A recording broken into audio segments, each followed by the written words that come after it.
먼저 읽겠습니다. 소요가 그침에 바울은 제자들을 불러 보낸 후에 작별하고 떠나 마게도냐로 가니라. 그 사람도 다녀가며 여러 제자들에게 권하고 헬라에 이르러 거기 석 달 동안 있다가 배 타고 수리아로 가고자 할 그때에 유대인들이 자기를 해하려고 공모함으로 마게도냐를 거쳐 돌아가기로 작정하니 아시아까지 함께하는 자는 베레아 사람 로에아를 소아와 데살로니가 사람 아리스타고와 세군도와 도메가 사람 가이로와 및 디모데와 아시아 사람 디고와 드로비고라. 그들은 먼저 가서 드로아에서 우리를 기다리더라. 우리는 그들을 위해 빌립보에서 내려갔다 아산강의 드로아에 있는 그들에게 가서 이를 먹으라. 그 주간의 첫날에 우리가 떡을 떼게 하여 모였더니 바울이 이튿날 떠나고자 하여 그들에게 강론할세 말을 밤중까지 계속하매 우리가 모인 뒷다락에 탱불을 향이 켰는데 유두부로 하는 청년이 창에 걸터 앉아있다가 깊이 졸더니 바울이 강론하기를 더 오래 하매 졸음을 이기지 못하여 3층에서 떨어지거늘 이렇게 보니 죽었는지라. 바울이 내려가서 우리의 엎드려 그 문을 앞에 떨어지지 말라 생명이 그에게 있다 하고 올라가 떡을 떼어 먹고 오랫동안 곧 날이 새기까지 이야기하고 떠나니라. 사람이 살아난 청년을 데리고 가서 적지 않게 위로를 받았더라. 우리는 앞서 배를 타고 아소에서 바울을 태우려고 그리로 가니 이는 바울이 걸어서 가고자 하여 그렇게 정하여 준 것이라. 바울이 아소에서 우리를 만나니 우리가 배에 태우고 우리를 내려와서 거기서 떠나 이튿날 기호 앞에 오고 그 이튿날 사무에 들르고 또 그 다음날 밀레도에 이르니라. 바울이 아소에서 지체할 때 앉기 위하여 에베소를 지나 배 타고 가기로 작정하였으니 이는 될 수 있는 대로 오순절 안에 예루살렘에 이르려고 그렇게 하리라. 아멘. 다시 한번 기도하겠습니다. 은혜 하나님, 주님의 말씀으로 우리에게 찾아오시옵소서. 우리에게 오셔서 말씀하여 주셔서 그 말씀이 우리 마음에 깊이 새겨지게 하시고 깨닫고 사랑하는 우리의 마음을 허락하여 주셔서 실천하며 순종하며 살아가게 하여 주시옵소서. 말씀이 우리의 삶이 되게 하여 주시옵소서. 열정이 넘쳐나는 우리의 삶, 우리 교회가 되기를 간절히 소원합니다. 예수님의 이름으로 기도했습니다. 아멘. 필라델피아에 있는 어느 한 작은 마을에서 있었던 일입니다. 그 마을에 한 청년이 있었는데 그 청년의 이름은 워트였습니다. 그 워트라는 청년이 주일학교의 교사로 섬기기를 원했어요. 그래서 그 교장 선생님 되시는 그분을 만나서 주일학교를 섬기겠습니다 이렇게 자원을 했더니 그 교장 되시는 분이 하시는 이야기가 당신이 학력이 초등학교밖에 안 되기 때문에 할 수가 없겠습니다 그런 이야기를 했어요. 그래서 워트는 참 마음이 낙심됐겠죠. 그러나 거기서 좌절하지 않고 자기가 꼭 주일학교 교사를 해야 되겠다라는 그런 마음이 있어서 계속해서 찾아가서 그분에게 이야기를 했답니다. 꼭 하고 싶습니다. 꼭 하고 싶습니다. 또 찾아가고 또 찾아가고 또 찾아갔대요.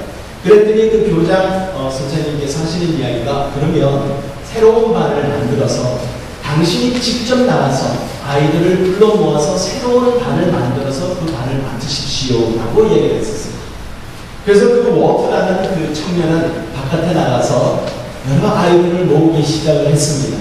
한 13명 정도 되는 아이들을 모았는데 그 중에 9명이 결손가정이었어요. 부모가 안 계시든지 한쪽 부모가 안 계시든지 서로 헤어져 살고 있는 부모이든지 여러 결손 가정에서 사는 아이들이 그 13명 중에 9명이나 되었다고 합니다. 그 선생님 워트는 계속 그 아이와 함께 삶을 나누고 진정 사랑하는 마음으로 가르쳤대요. 그랬더니 그 아이들은 부모님들보다 이 워트 선생님이 자기를 더 사랑한다고 느끼는 때까지 오게 된 것이죠. 그런데 놀라운 것은 그 13명 중에서 11명의 아이가 전임 목회자가 되었다고 합니다. 그 중에 한 사람이 얼마 전에 소천하신 달라스 신학교의 하워드 핸드릭스 교수이고 목사입니다. 기독교육이라고 한다면 하워드 핸드릭스 교수님을 빼놓을 수가 없습니다. 그 교수님의 자기의 고백은 어떤 고백이었냐면 나는 결손가정에서 태어났고 부모는 내가 태어나기도 전에 별거했고 그분들은 한 자리에서 처음으로 그 두 사람이 함께 있는 것을 본 것은 내가 18세 되는 해 이혼 법정의 증인으로 수감받았을 때였다. 그런 가정에서 태어났던 하버드 헨리스 교수님은 삐뚤게 나갈 수도 있는 모든 조건을 갖추었음에도 불구하고 빠지지 않았습니다. 그가 그렇게 될 수 있었고 기독교 교육의 대명사로 불려질 수 있는 하버드 헨리스 교수가 될 수 있었던 것은 다름 아닌 그 워트 선생님 때문이었습니다. 그 하버드 헨리스 교수가 그 워트 선생님에 대해서 이렇게 표현을 합니다. 그는 그가 가지고 있었던 비장한 비밀은 바로 아이들에게 좀 더 좋은 것을 전달하고 싶다는 그분의 뜨거운 열정이었습니다. 그분의 뜨거운 열정이 결손 가정의 아이를 세계적인 유명한 하나님의 종으로 만들었습니다. 13명의 그 아이들, 힘들어하는 아이들의 삶을 바꾸어 놓았습니다. 덴마크의 실존 철학자 피에르 키교르는 이렇게 이야기했습니다. 이 세대는 종교가 부족해서 망하는 것이 아니라 하나님을 향한 열정이 부족해서 망하는 것입니다. 열정이 얼마나 중요한지 설명해 주고 있는 이야기입니다. 기독교의 경건주의에서 빼놓을 수 없는 사람이 진제도크 백작인데 그는 이렇게 이야기했어요. 나에게는 오직 한 가지 열정이 있다. 그것은 바로 그리스도 오직 그분뿐입니다. 여러분, 하나님의 사람들은 열정의 사람입니다. 열정이 있기에 하나님께서 그를 선택하시고 그를 예정하시고 택하셔서 열정 있는 그를 하나님의 나라를 위해서 쓰십니다. 바로 열정 있는 사람은 역동적인 삶을 살아가고 움직이는 그런 인생을 살고 있습니다. 우리 모두 열정이 넘쳐나는 귀한 삶을 살기를 주님의 이름으로 축원합니다. 그런데 중요한 것은 올바른 열정을 가져야 한다는 이야기입니다. 잘못된 열정을 가진 사람들도 많습니다. 엉뚱한 것에 그것이 최고이냐 잘못 헌신한 삶을 살다가 패거망신한 사람도 있습니다. 하나님께서 기뻐하시고 하나님께서 원하시는 올바른 열정은 어떤 열정인가요? 바로 오늘 그 제목을 이 내용을 가지고 함께 은혜 나누기를 원합니다. 올바른 열정을 가진 삶, 그런 교회는 바로 말씀에 대한 열정이 있는 교회요, 그런 삶이어야 합니다. 말씀에 대한 열정, 딴 거 없어도 말씀에 대한 사모하는 마음이 있어야 됩니다. 말씀에 대한 그런 목마름이 있어야 됩니다. 오늘 우리가 암송한 그 말씀에도 나와 있듯이 하나님의 말씀을 지키는 자야 나를 사랑하는 자, 사랑과 실천은 함께 갑니다. 하나님의 말씀을 사모하고 하나님의 말씀을 사랑하는 여러분이 바로 하나님의 말씀을 실천하지 않을 수가 없는 삶을 살게 되는 것입니다. 하나님의 말씀을 사모하는 열정은 바로 사모하고 그것을 원하는 목마름에서부터 시작을 하는 것입니다. 여러분, 우리의 마음에 하나님의 말씀을 사모하는 마음이 있습니다. 그 말씀을 우리 깊이 마음에 새기고 또 사모하는 그런 마음을 가지고 살 수 있기를 바랍니다. 은혜를 먼저 체험하고 하나님의 말씀을 사모하는 그 마음을 가지고 있었을 때 그 마음을 가지고 모든 사람들이 함께 말씀을 듣기 위해서 모여듭니다. 여기 오늘 본문 말씀에 보면 사도 바울이 드로아에 있는 성도들과 함께 가지는 그 시간에 대해서 설명하고 있습니다. 바울이 온다는 그 이야기를 듣고서 많은 그 드로아에 있는 성도들이 모이기 시작했습니다. 그 모이기 시작했는데 모인 시점이 낮이 아니라 밤이었습니다. 여기에 모인 사람들 중에서 제일 이름이 언급되고 있는 사람이 유두구라는 사람입니다. 유두구라는 그 이름은 그 당시에 보통 고위 관리의 이름은 아니었답니다. 평민이요 그냥 막일하는 사람들이 유두구라는 이름을 많이 썼다고 합니다. 그것을 비추어 볼 때 그곳에 모여드는 많은 사람들은 힘들게 일하면서 먹고 사는 사람들이 아니었나 하고 추측해 볼 수 있습니다. 그렇다면 낮에는 열심히 일하고 이제 바울이 왔다는 그 이야기를 듣고서 하나님의 말씀을 사모하였어요. 그것을 듣기 위해서 모여들었으니 밤중에 모여들 수밖에 없었던 것이 일이 다 끝나고 난 다음에, 일이 다 끝나고 난 다음에도 그들은 모여서 간절한 마음으로 모여들었는데, 그곳에서 하나님의 말씀을 들을 때 그들은 그 다음날 바울이 떠날 것을 알았기에 이번 기회가 마지막이라는 그런 절박한 마음을 가지고 하나님의 말씀을 듣기에 집중해야 되는 것입니다. 여러분, 오늘이 우리 인생의 마지막입니다. 이번 달이 내 인생의 마지막 달이다. 이제 남은 이 한 주간이 내 인생의 마지막이라고 생각한다면 우리의 마음과 생각은 달라질 것입니다. 내일이 있다, 그 다음에 또 기회가 있다, 또 다른 기회가 있다고 생각한다면 우리는 또 미루게도 되고 주저앉게도 되고 그리고 여유도 부리게 되는 경우가 생길 것입니다. 그러나 말씀을 사모하는 바로 그런 열정이 있는 사람들은 이번 기회가 아니면 또다시 기회가 없다라는 그런 절박한 마음을 가지고 사는 사람입니다. 여러분, 우리의 마음에 그런 절박한 간절함이 있기를 바랍니다. 식지 않는 열정은 바로 그런 마음에서 계속 이어져 나옵니다. 그들은 열심히 일하고 저녁에 모여서 함께 말씀을 듣는 얼마나 피곤했겠습니까? 이 유두고라는 형제도 열심히 일하고 와서 그 말씀을 듣는데, 그 말씀을 듣기 위해서 사람들이 얼마나 마을이 모이고 움직임을 했으면 그가 창문틀에 앉아있을 수밖에 없는 그런 상황이 됐을까 생각해봅니다. 그런 상황에서 그는 계속해서 조롱을 참다가 결국에는 이기지 못했다라고 해요. 얼마나 피곤했는가를 이야기해 주고 있는 것이죠. 참고 또 이기고 이기다가 결국에는 이기지 못하여서 3층에서 떨어졌습니다. 여러분, 우리는 피곤하면 쉬고 싶어요. 피곤하면 우리가 딴 것을 하고 싶어요. 하나님의 말씀을 듣는 것은 왜 우리가 생각을 안 할까요?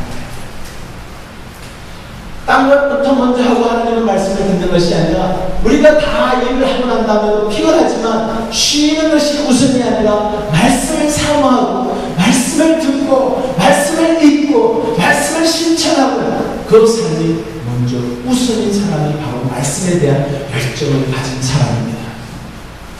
열정을 가진 사람은 삶에서 힘이 납니다. 열정을 가진 사람은 더 새로운 힘을 얻게 됩니다. 열정을 가진 사람은 계속해서 나아갈 수 있는 원동력을 하나님께서 허락해 주십니다. 우리 모두에게 말씀을 사모하는 열정이 넘치기를 주님의 이름으로 축원합니다. 교회는 세상에 있는 다른 모임이랑 다릅니다. 교회 속에는 하나님의 은혜가 있어요. 성령님의 역사하심이 있어요. 우리는 만나는 세상 이야기가 아니라 하나님이 하신 일에 대한 이야기를 나누고 하나님의 은혜를 함께 나눠야 돼요. 그런데 나누려고 생각을 해보니까 무엇을 나눠야 될지를 모르는 그런 상황 혹시 경험해 보셨습니까? 무슨 이야기입니까? 하나님의 은혜를 나누는 열정을 가진 교회, 그것이 우리 교회가 되기를 원하는데 그렇게 나누기를 위해서는 우리가 먼저 은혜를 경험해야 된다. 은혜를 경험하지 않고서 어떻게 은혜를 나누겠습니까? 그런데 하나님께서 은혜를 안 주셔서 우리가 경험하지 못하는 걸까요? 아니죠. 하나님의 은혜는 단비처럼 세상의 모든 땅을 적시듯이 한 곳도 빠짐없이 하나님이 내려주시는, 공평하게 내려주시는 것이 하나님의 은혜입니다. 그러나 받지 못하기 때문에, 우리의 마음이 준비되지 못하기 때문에, 우리의 마음이, 우리의 느낌이 깨닫지 못하기 때문에 하나님의 은혜를 체험하지 못하는 경우가 많습니다. 하나님의 은혜를 체험하는 삶을 살 수 있어야 됩니다. 어떻게 하면 우리가 하나님의 은혜를 체험하며 살 수 있을까요? 옆에서 보면 저 사람은 어떻게 나눌 때마다 하나님의 은혜가 저렇게 풍성하게 넘쳐날까? 참 부럽다. 그런 것을 우리가 부러워할 수 있다. 저 집이 어떻게 저렇게 편하게 살까? 저 사람은 왜 이렇게 아무 문제가 없어 보이나? 그것을 부러워하지 마시고 하나님의 은혜를 저렇게 많이 받는 거 나도 받고 싶다. 그렇게 부러워할 수 있는 우리 삶이 됐으면 좋겠어요. 오늘 말씀에 보면 그 하나님의 은혜를 체험할 수 있는 원리들을 볼 수가 있습니다. 10절에 보면 유두고라는 사람이 떨어졌을 때에 바울이 반응한 모습을 보면 바로 우리 그것이 하나님의 은혜를 체험하는 삶의 원리들을 우리가 찾을 수가 있습니다. 바울은 유두고가 떨어져서 사람들이 봤을 때 죽었다고 했었을 때 바울은 지체하지 않았어요. 지체하지 않고 그 3천 밑으로 뛰어내려갔던 것입니다. 여러분, 우리는 하나님의 은혜를 체험하는 사람은요, 나는 딴 사람 눈치 보지 않아요. 주저주저 하지 않아요. 망설이지 않아요. 즉시로 리스폰을 합니다. 남들이 어떻게 생각할까? 남들이 무슨 말을 할까 생각하지 않습니다. 그런 사람은 그만큼 하나님의 은혜를 못 치는 사람입니다. 바울은 바로 제 아래로 내려왔습니다. 이 장면을 보면 또 하나의 의미가 있는 것 같지 않습니까? Down to earth 했던 바울은 down to earth 했던 사람이에요. 쉽게 한마디로 얘기하면 practical 했던 사람, 현실적이었던 사람이에요. 현실 속에서 하나님의 은혜에 대해서 즉각적으로 생각하고 판타지 속에 사는 것이죠. 하나님의 은혜는 판타지가 아니에요. 현실입니다. 오늘날의 삶에서 down to earth 하는 하나님을 바라보고 하나님을 경험하는 리스폰을 즉각하는 사람이 바로 하나님의 은혜를 체험할 수가 있습니다. 주저하지 마세요. 지체하지 마시기 바랍니다. 바울은 그 유두고를 보면서 가서 죽은 문제 이렇게 이야기하지 않았어요. 즉각 그는 어떻게 반응합니까? 자기의 몸을 던집니다. 유두고의 위에 엎드려서 그 몸을 끌어안았습니다. 은혜를 체험하는 사람은 현실 상황을 피하지 않습니다. 그에게 그 상황을 보면 그 상황에 자기의 몸을 던집니다. 그 상황을 끌어안습니다. 힘든 상황이든 편안한 상황이든 어려운 상황이든 그 상황을 끌어안을 때 그 가운데 하나님의 은혜를 체험할 수가 있습니다. 회피하지 마세요. 끌어안아요. 그러면서 바울은 주위에 있는 사람들이 떠들지 마라. 참 무섭죠. 표현이 떠들지 마라. 주위에 있는 사람들이 뭐라고 얘기했을까요? 저 젊은 청년이 여기까지 와서 말씀 듣는다고 왔는데 저런 변을 당했네. 어떡하나. 대부분의 사람들이 부정적인 표현을 하지 않았을까 생각합니다. 그렇기에 표현을 떠든다고 얘기하지 않습니다. 바울은 주위에 있는 사람들의 말에 귀 기울이지 않습니다. 조용하라. 부정적인 말을 하지 말아라. 자기는 그 말을 듣지 않는다는 이야기입니다. 하나님의 은혜를 경험하는 사람은요, 주위에 있는 사람의 잔소리를 듣지 않아요. 잡소리를 듣지 않아요. 부정적인 이야기를 듣지 않아요. 하나님이 하시는 일에 초점 맞추고 하나님이 하시는 것에만 집중하며 그 하나님의 음성에만 귀 기울이는 사람입니다. 그 사람은 하나님의 은혜를 체험하지 않을 수가 없습니다. 성도 여러분, 하나님의 은혜를 체험하는 사람은 달라요. 이 원리들을 한번 여러분 삶에서 실천해 볼 수 있기를 바랍니다. 하나님의 은혜를 체험하는지 안 하는지 한번 여러분 확인해 보시기 바랍니다. 하나님의 은혜를 체험하는 그 삶이 있기에 그 가운데서 계속해서 하나님의 은혜를 나누는 열정이 솟아날 것입니다. 유두고가 다시 살아났습니다. 바울이 떠나고 난 다음에 사람들은 유두고를 데리고 갔어요. 사람들이 살아난 청년을 데리고 가서 적지 않게 위로를 받았다. 12절의 말씀. 하나님의 은혜를 나눌 때 우리는 간혹 어떨 때는 자기의 무역남처럼 나누기도 해요. 한 번 나누고 두 번 나누고 하다가 보면 자기의 생각이 더 처리가 되기도 합니다. 절대 그럴 때는 하나님의 은혜가 더 그 열정이 살아나지 않습니다. 식어져 가버립니다. 열정이 식어져요. 자기의 생각이, 인간의 생각이, 자기의 의견이, 자기의 감정이 들어가면 그 열정은 식어져 버릴 수밖에 없어요. 사람들은 유두고를 왜 데리고 갔을까요? 유두고가 없으면 유두고라는 사람이 있었는데요. 내 말 들어봐요. 이 사람이 떨어졌다가 죽었는데 살아났어요. 그 자리에 내가 있었어요. 그 다음부터는 내가. 그러나 유두고를 데려가면서 이 사람입니다. 이 사람을 보세요. 하나님이 하신 일은 바로 이 사람입니다. 그를 들으면 하나님이 하신 일만을 바라보는 거예요. 사람의 말이 아니에요. 하나님이 하신 것만을 바라보는 거예요. 하나님이 하신 것만을 나타내는 거예요. 그럴 때에 하나님의 은혜를 나누는 삶이 계속해서 흘러넘쳐나는 거예요. 열정이 계속해서 흘러넘쳐나는 거예요.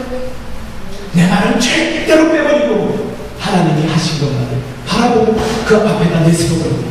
자기를 뒤로 물러나는 거예요. 유두고만을 앞에 내세우는 거예요. 하나님이 하신 것만을 내세우는 거예요. 그 사람은 바로 하나님의 은혜를 나를 열정이 넘쳐나는 사람입니다. 그 유두고로 인하여서 사람들이 서로 많은 위로를 받았다라고 얘기를 합니다. 여러분, 위로라는 그 단어는 그리스에서 꼭 잊지 마세요. 파라칼레오라는 단어입니다. 파라라는 페라라는 바로 서라운딩, 주위라는 그런 단어와 칼레오, 콜한다는 그런 단어가 합쳐진 합성어입니다. 주위에서 바로 옆에서 어깨를 나란히 하는 그 위로가 필요한 사람과 함께 어깨를 나란히 해서 그 어깨를 나란히 한다는 말은 그 사람과 함께 공감한다는 얘기예요. 그 사람을 이해한다는 얘기예요. 하나가 된다는 얘기예요. 바로 옆에 서서 커먼트가 하나님을 부른다는 이야기입니다. 하나님한테 아낸다는 이야기입니다. 내가 그 사람에게 어떤 필요한 말을 한 것이 아니라 그 사람과 함께 어깨 동무하고 하나님에게만 아뢰는 그것이 바로 위로예요. 왜일까요? 바로 위로는 사람이 하는 것이 아니라 하나님이 하시기 때문에. 참된 위로는 하나님이 하십니다. 위로의 원천은 그 소스는 바로 하나님이시라는 거예요. 그렇기에 옆에 있는 사람들 유두고를 데리고 가서 함께 있었던 그 믿는 성도들의 공동체 가운데 서로 어깨를 나란히 하고 한 믿는 공동체로서 하나님 앞에 한 목소리로 아뢰 때 그 가운데는 위로가 넘쳐날 수밖에 없는 것입니다. 은혜를 나누기를 원하십니까? 함께 어깨를 나란히 하시고 함께 아뢰시기 바랍니다. 그 가운데 하나님의 은혜가 넘쳐납니다. 하나님의 위로가 넘쳐나는 거예요. 우리 교회가 그런 교회가 될 수 있기를 주님의 이름으로 축원합니다. 사도 바울은 여기에 본문에 보면 여기에 3절에 보면 여기 석 달을 머물렀다라고 설명을 하고 있습니다. 헬라에 머물렀는데 더 구체적으로 이야기하면 고린도 지역입니다. 그 고린도 그리스 땅을 헬라라고 얘기합니다. 그 고린도에서 3개월을 머물면서 사도 바울이 한 일 중에 중요한 일 하나가 있습니다. 바로 로마서를 썼습니다. 이 로마서를 쓴 사도 바울이 그 로마서에서 뭐라고 이야기를 하는가 하면 로마서 1장 13절에서 15절에 이렇게 얘기합니다. 형제들아, 내가 여러 번 너희에게 가고자 하였어요. 여기서 너희가 누굽니까? 로마에 있는 성도입니다. 로마서를 썼습니다. 그래서 로마에 있는 성도들에게 말할 때 너희에게 가고자 하는 것을 너희가 모으기를 원하지 않냐니 이는 너희 중에서도 다른 이방인 중에서도 같이 열매를 맺게 하려 하는데 지금까지 길이 막혔도다. 헬라인이나 야만인이나 지혜 있는 자나 어리석은 자에게 다 내가 빚진 자라. 그러므로 나는 할 수 있는 대로 로마에 있는 너희에게도 복음 전하기를 원하노라 라고 사도 바울은 이 3개월 동안 고린도에 있으면서 로마에 있는 사람에게 자기의 마음을 전달했습니다. 그는 그의 삶을 통해서 전적으로 복음 전하는 일에만 헌신했습니다. 하나님을 위해서 사는 일에만 자기의 목숨을 걸었습니다. 하나님이 우리를 왜 만드셨을까요? 하나님이 왜 지금도 우리를 이 세상에서 호흡하며 살게 하셨을까요? 그것은 하나님이 계획을 가지고 계신 그 계획 때문입니다. 하나님이 우리를 향하신 그 계획 때문에 하나님께서 우리를 통해서 이 세상에서 이루기를 원하시는 그 계획이 있기 때문에 아직 할 일이 이 세상에 있기 때문에 그 일이 무엇입니까? 내 원하는 일인가요? 내가 원하는 일인가요? 전적으로 내가 이 세상에서 살고 있는 것은 하나님을 위한 일을 하기 위해서입니다. 여러분, 우리가 오해하지 말아야 됩니다. 우리가 누구를 위해서 존재합니까? 하나님을 위해서 존재합니다. 하나님이 우리를 위해서 존재합니까? 아닙니다. 우리가 하나님을 위해서 존재합니다. 하나님이 우리를 창조하셨습니다. 하나님의 영광을 위해서. 우리가 이 세상에 태어난 것은 하나님께서 태어나게 하셨습니다. 우리가 하나님을 위해서 존재하는 겁니다. 우리가 하나님을 위해서 살지 않을 때는 하나님이 우리를 이 세상에서 살려줄 이유가 없어요. 전적으로 우리의 삶을 하나님을 위해서 사는 길에 올바로 바칠 수 있기를 바랍니다. 그것이 바로 우리의 삶의 목적입니다. 척수인들 목사님이 이런 이야기를 했습니다. 우리의 인생은 마치 동전과 같다. 그 동전의 주인은 그 동전을 가지고 자기가 원하는 대로 사용할 수가 있다.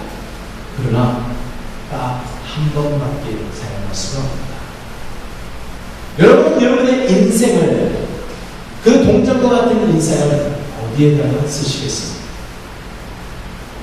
하나님을 위해서 쓰신 복된 삶을 사실 수 있기를 바랍니다. 하나님이 만들어 놓으신 것, 애당초 만들어 놓으신 그 청사진대로 우리의 삶을 사실 수 있기를 바랍니다. 그때 하나님이 크게 영광을 받으십니다. 우리의 삶에서 기쁨과 감격이 넘쳐날 줄 믿습니다. 그 한 가지의 목적을 이루기 위해서 사는 사람, 그것이 바로 우리의 삶에 대한 확고함을 가지고 사는 사람이 열정적인 사람입니다. 사도 바울이 로마에 왜 가고 싶었을까요? 사도 바울이 이 20장의 마지막에 보면 빨리 오순절 안에 예루살렘에 가고 싶어 했습니다. 예루살렘에 가고 싶어 했던 이유가 뭔지 아십니까? 사도 바울은 예루살렘에 빨리 가서 쉬고 싶어서 예루살렘에 가고자 했던 것이 아니에요. 예루살렘에 거쳐서 이제는 빨리 로마로 가기 위한 한 중간 지점이 예루살렘입니다. 로마로 가는 것이 그의 목적이고, 지금까지는 안디옥이라는 것을 통해서 수리아 지역, 그 지역을 복음화 하는데 자기가 전략했어요. 이제는 로마를 거쳐서 스페인으로 가려는 그의 계획이 있었기 때문에 무슨 말을 하는지 아십니까? 우리의 삶에 있어서 우리는 뭔가를 한 레벨을 지으면, 뭔 일이 하나가 끝나면 한 곳에 주저앉고 싶어 한다는 말입니다. 하나님은 우리를 통해서 계속해서 하기를 원하십니다.